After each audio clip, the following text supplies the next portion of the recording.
I'm Deepak. My topic is economic reforms in the infrastructure sector. We all know the infrastructure sector is a key driver for any economy. This sector includes power, bridges, dams, roads, and urban infrastructure development and is highly responsible for overall growth of the development of the economy. India is expected to become the third largest construction market globally in the next few years.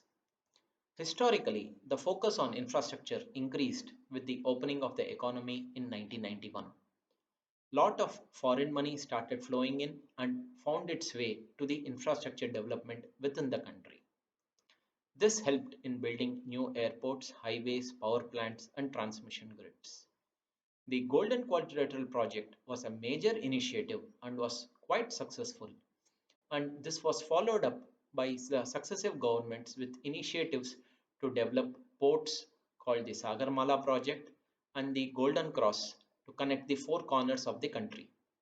The government of India is also expected to invest significantly in the infrastructure development, particularly in highways, urban transport, and renewable energy. If we look at some of the numbers, India plans to spend about $1.4 trillion on infrastructure in the next 5 years. There is significant opportunity of growth in road building in India as only 24% of the Indian roads are four-laned. Government is planning to upgrade about 1,25,000 kilometers of road in the next 5 years. They have allocated 1.7 lakh crore rupees to develop the transport infrastructure, 38,000 crores to develop port, post and telecommunications department, and about 72,000 crores to develop the Indian Railways. The NHAI has achieved an all-time high achievement of laying 4,000 kilometers of national highways in last year alone. It is expected to generate a revenue of 1 lakh crores from toll and other amenities over the next 5 years. There has been significant interest from the international investors in the infrastructure place as 100% FDI is permitted across various infrastructure sectors.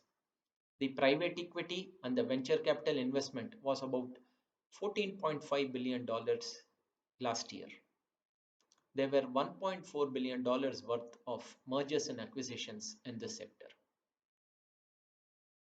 India and Japan have been collaborating for infrastructure development in the northeastern states to undertake strategic infrastructure projects in that region. In the energy sector, it is expected to offer investment opportunities worth $300 billion in the next 10 years. The Ministry of Housing and Urban Affairs have also received an allocation of about 50,000 crore rupees to support initiatives like Housing for All and Smart Cities. Overall, if you see, the infrastructure sector has become one of the biggest focus areas for the Government of India. The key reforms required in this sector is to have a clear model of development involving the private sector. There has been significant participation by private sector in various infrastructure projects for roads and communication, power plants and airports. Considering the liberal FDI guidelines, these lucrative projects offer a significant opportunity for the foreign players. The foreign players are believed to have greater technological expertise, deeper pockets, and more extensive experience compared to the domestic companies. But India also has a very well established infrastructure developer market. Some of the Indian firms have evolved into a full fledged national players and in some cases international players also.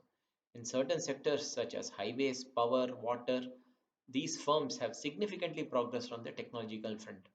Some of the companies like L&T, Punch Lloyd, Reliance, GMR, Suzlon, Tata Power are very active in the international markets and they are basically global organizations based out of India.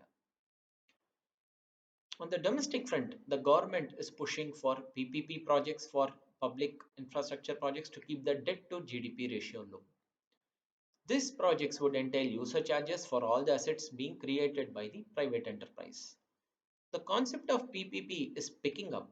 However, the success of this model is debatable since it is not entirely successful in India. For example, some of the guidelines issued by the Indian government for selection of PPP developers favor large players, even when the project investments and execution can be easily carried out by mid-sized companies. This has resulted in a situation where many of the small, medium-sized local players are forced to look at partnering with a foreign player primarily for the purpose of getting qualified and winning the tender rather than to actually bring in investment or expertise. Risk sharing on a PPP project also needs to be carefully considered. Foreign players will need to consider the currency and tax issues, particularly in a PPP project where there is a significant private investment sought for. Many engineering and construction companies, particularly from Japan, Spain, France, and UK, are also now aggressively looking out for opportunities to participate in the Indian infrastructure growth. Overall, the opportunities to develop a significant business in India are extremely promising for engineering and construction companies if they carefully select strong local partners, have structured contracts in place, and take a long-term sustainable perspective. To boost this sector, government is planning to have a single window clearance facility for speedy approval of construction projects. The Indian government's success in infrastructure provision will be measured not by the quantum of funds invested by it, but on how infrastructure contributes to the achievement of India's economic, social, and environmental goals. In short, the public infrastructure investment could pay for itself if it is executed correctly. And I'm hopeful the government will develop a robust mechanism of PPP with equal sharing of risks between the private and the public and having a transparent mechanism of financing and concessions. This will definitely propel India into the next level of growth. Thank you.